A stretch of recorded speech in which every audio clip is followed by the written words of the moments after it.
Assalamualaikum warahmatullahi wabarakatuh. Halo semuanya, selamat datang kembali di pembelajaran IPA Terpadu. Gimana kabar kalian hari ini? Semoga kalian semua yang sedang menonton video ini dalam keadaan sehat selalu. Amin. Hari ini kita akan membahas bab tentang tanah dan keberlangsungan kehidupan. Sebelum kita masuk materi, kita perhatikan dulu yuk gambar berikut ini. Kalian semua tahu kan ini gambar apa? Ya, betul. Jadi ini adalah gambar seorang petani yang sedang mencangkul atau membajak sawahnya. Nah, menurut kalian, apa tujuan petani mencangkul atau membajak sawahnya? Dan apa yang terjadi jika petani tersebut tidak membajak sawahnya? Dan yang terakhir, apakah kegiatan tersebut merupakan salah satu cara untuk menyuburkan tanah? Jawaban-jawaban dari pertanyaan itu bisa kita temukan pada video atau materi yang akan kita pelajari pada hari ini. Maha besar Tuhan yang telah menciptakan dunia dan seisinya, di mana dunia yang diciptakan ini terdiri atas kurang lebih 30% daratan dan 70% lautan. Walaupun luas daratannya ini lebih kecil daripada luas lautan, tapi Tuhan telah menciptakan dunia ini dengan berbagai macam manfaatnya. Nah, hal ini seperti yang tercantum pada Quran surat Al-A'raf ayat 58 yang artinya, dan tanah yang baik, tanaman-tanamannya tumbuh subur dengan izin Tuhan, dan tanah yang buruk, tanaman-tanamannya tumbuh merana. Demikianlah kami menjelaskan berulang-ulang tanda-tanda kebesaran kami bagi orang-orang yang bersyukur. Quran surat Al-A'raf ayat 58. Nah, tanah sendiri ini merupakan komponen yang penting bagi keberlangsungan kehidupan di bumi, di mana tumbuhan memperoleh air dan nutrisi dari dalam tanah dan kemudian diolahnya sehingga dapat dimanfaatkan oleh organisme lain termasuk oleh manusia itu sendiri. Nah, dari bab ini apa saja sih yang akan kita pelajari? Yaitu yang pertama kita akan mempelajari peran tanah dan organisme tanah bagi keberlangsungan kehidupan. Lalu yang kedua kita akan mempelajari bagaimana proses pembentukan tanah dan komponen penyusun tanah. Lalu yang terakhir kita akan mempelajari bagaimana upaya menjaga kelestarian tanah. Selanjutnya kita akan masuk ke dalam subbab pertama, yaitu peran tanah dan organisme tanah bagi keberlangsungan kehidupan. Nah, peran tanah sendiri bagi kehidupan ini ada 3. Yang pertama, sebagai tempat hidup hewan dan bakteri. Tanah berfungsi sebagai tempat hidup bagi berbagai macam hewan. Salah satu contohnya itu ada cacing tanah. Teman-teman bisa lihat yang ada di gambar ya. Nah, selain hewan cacing tanah juga sebenarnya ada hewan-hewan lain. Nah, juga di dalam tanah ini terdapat bakteri, di mana jumlah bakteri ini sangat banyak, ada miliaran bakteri. Nah, selain bermanfaat oleh hewan dan bakteri, tanah juga bermanfaat, punya peran bagi kehidupan tumbuhan, di mana tumbuhan ini memperoleh makanannya yang ada di dalam tanah. Nah, jadi si tanahnya ini sebagai penyedia atau yang menyediakan tanaman untuk tumbuhan. Seperti itu ya, teman-teman. Jadi tumbuhan ini menyerap unsur hara yang ada di dalam tanah dengan menggunakan organnya yaitu berupa akar. Nah, lalu yang kedua di sini peran tanah yaitu sebagai penunjang kesehatan dan penyedia keperluan manusia, di mana manusia ini banyak sekali melakukan aktivitas di atas tanah. Nah, teman-teman ini bisa lihat pada gambar di mana ada gambar sekelompok orang yang sedang senam dan juga sekelompok anak kecil yang sedang bermain di atas tanah. Nah, selain kedua aktivitas tersebut, manusia juga menggunakan tanah sebagai bahan untuk membuat kerajinan atau perabotan rumah tangga. Nah, contohnya itu ada guci. Nah, juga manusia memanfaatkan tanah sebagai tempat untuk membangun bangunan atau rumah. Dan selain itu juga tanah menyimpan berbagai macam logam, batu bara, dan juga minyak bumi yang nantinya logam, batu bara, dan minyak bumi ini dibutuhkan oleh manusia untuk menunjang kehidupannya. Lalu yang terakhir ada penyedia dan penyaring air, di mana di dalam tanah ini mengandung air tanah. Nah, air tanah ini banyak dimanfaatkan oleh hewan ataupun tumbuhan dan juga manusia. Nah, air tanah ini merupakan air bersih yang dimanfaatkan oleh manusia untuk kehidupan sehari-harinya seperti minum, mandi, mencuci, dan memasak. Nah, beberapa aktivitas yang dilakukan manusia ini seperti kegiatan industri ataupun kegiatan rumah tangga ini menyebabkan atau menghasilkan beberapa polutan, di mana beberapa bahan penyebab polutan ini dapat masuk ke dalam tanah melalui air ataupun secara langsung masuk ke dalam tanah.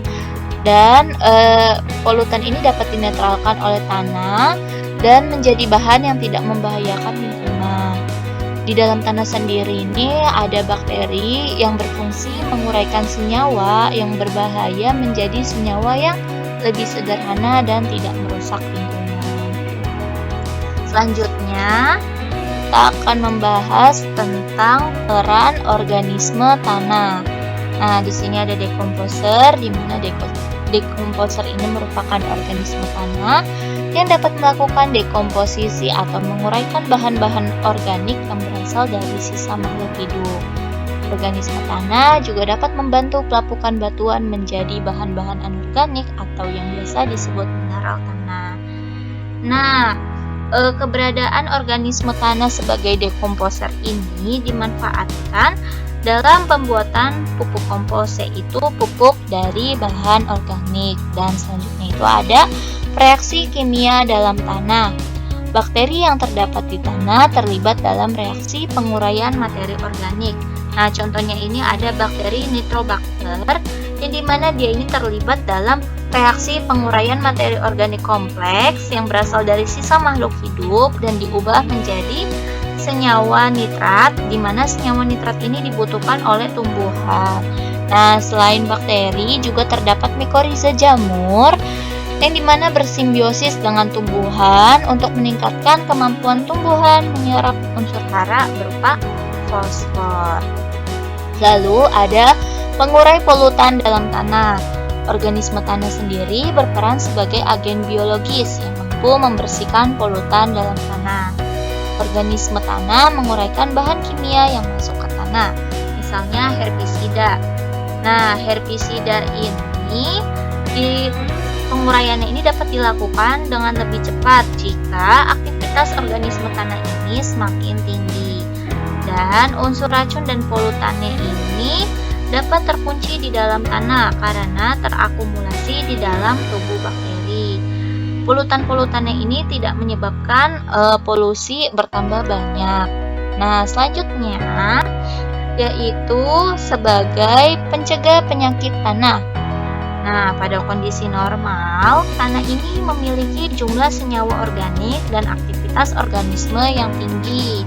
Maka, organisme tanah dapat melawan organisme penyakit yang masuk ke dalam tanah.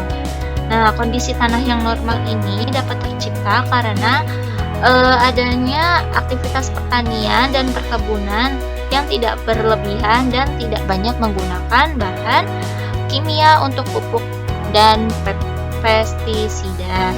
Nah, secara alami sendiri, organisme yang ada di tanah ini punya prinsip pengendalian biologis, di mana dia ini termasuk ke dalam mangsa dan pemangsa, sehingga organisme yang mengganggu tanah ini dapat dikendalikan. Lalu yang kelima ada pemberi pengaruh pada tekstur tanah. Nah, tanah sendiri ini dapat digolongkan menjadi beberapa jenis berdasarkan teksturnya. Jenis tanah dapat ditentukan berdasarkan jumlah butiran penyusun yang paling banyak terdapat pada tanah tersebut. Aktivitas biologis organisme tanah berpengaruh dalam membentuk butiran-butiran penyusun tanah, sehingga menentukan tekstur tanah. Seperti itu ya teman-teman. Nah, ini untuk tekstur tanah kita bisa mengambil contoh misalnya pada pasir, tanah liat, dan debu, di mana ukuran dari ketiganya ini, ukuran butirannya ini berbeda-beda. Dan juga pembentukan tekstur tanah ini tidak lepas dari beberapa makhluk hidup seperti cacing atau akar tumbuhan, yang dimana mampu mempercepat pemecahan butiran-butiran dari batuan tersebut. Nah, akar tumbuhan sendiri, dia ini mampu menembus batuan karena akarnya mampu mengeluarkan zat asam sehingga secara kimiawi dapat membantu pelapukan dari batuan tersebut. Lalu yang terakhir yaitu sebagai pengatur kegemburan dan struktur tanah, di mana organisme tanah ini membantu terbentuknya struktur tanah. Struktur tanah merupakan susunan butiran-butiran tanah yang terikat satu sama lain menjadi suatu gumpalan. Struktur tanah dan kegemburan tanah ini memiliki keterkaitan, di mana organisme tanah ini mampu membuat pori-pori tanah sehingga dapat menggemburkan tanah dan memungkinkan udara masuk ke dalam tanah. Nah, selanjutnya kita akan masuk ke dalam subbab yang kedua, yaitu tentang proses pembentukan tanah dan komponen penyusun tanah.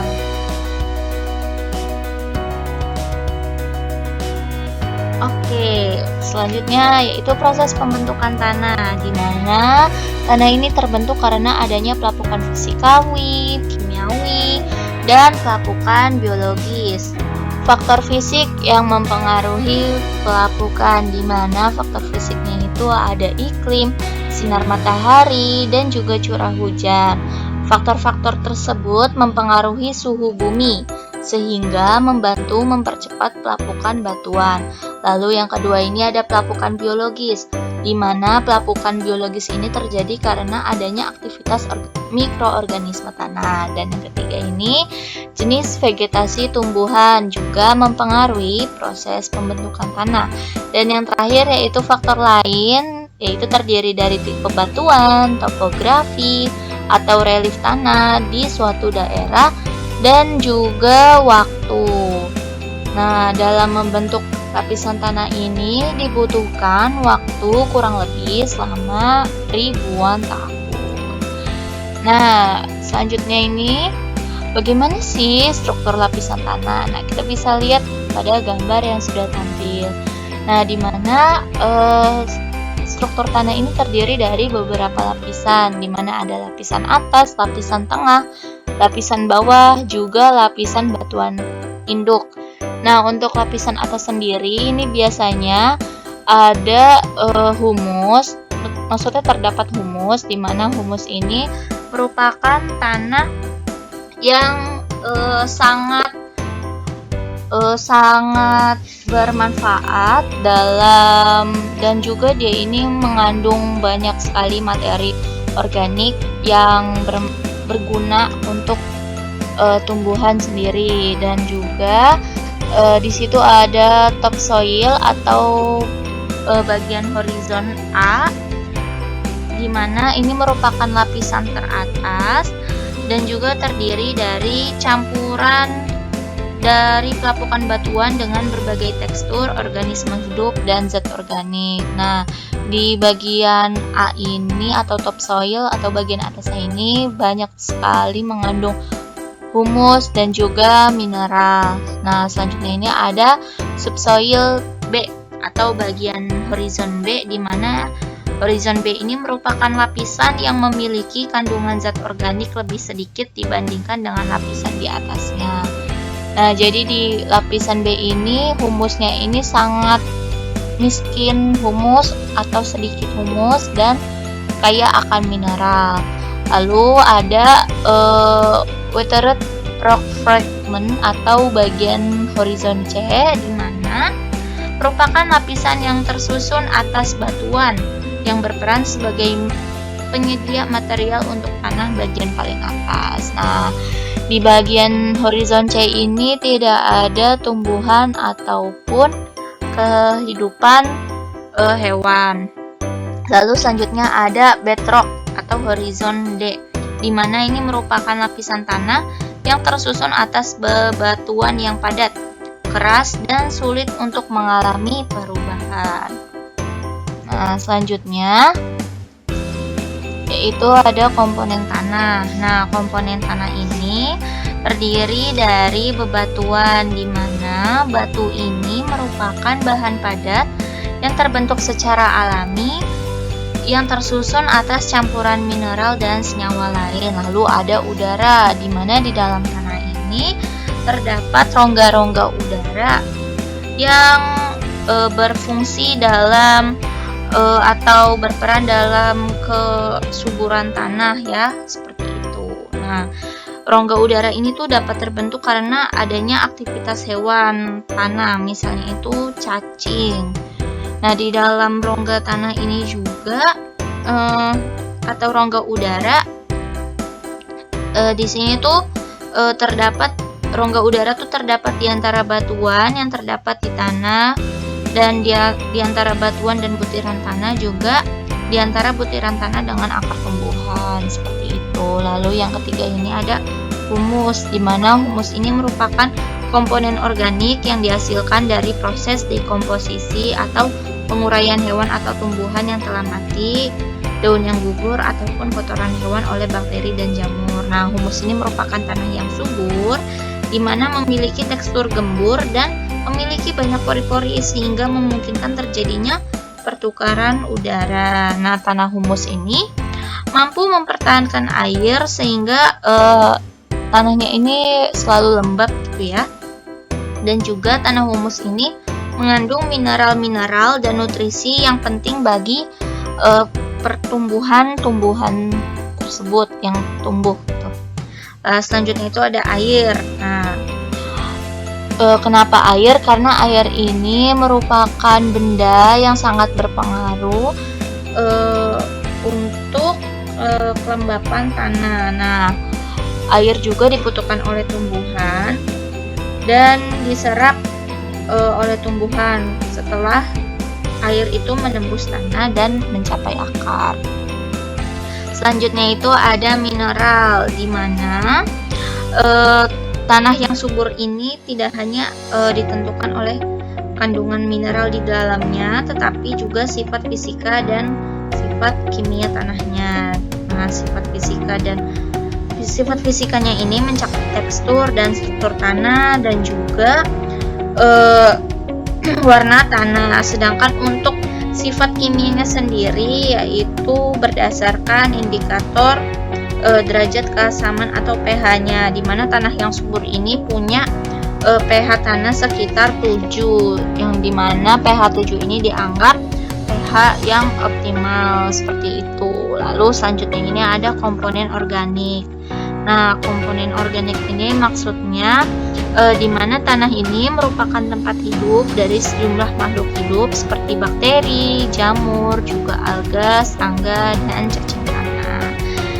Nah, organisme tanah ini menguraikan bahan-bahan yang berasal dari sisa makhluk hidup sehingga menghasilkan material organik di dalam tanah. Nah, selanjutnya kita akan masuk ke dalam subbab terakhir, yaitu tentang upaya menjaga kelestarian tanah. Nah, apa saja sih yang dapat kita lakukan untuk menjaga kelestarian tanah? Yaitu yang pertama, kita dapat melakukan pengelolaan tanah menggunakan tanaman penutup tanah dan pengelolaan lahan miring untuk mengurangi erosi. Nah, pada gambar di situ terdapat gambar terasering, di mana terasering ini mengubah permukaan tanah miring menjadi bertingkat-tingkat. Nah, terasering ini berfungsi juga untuk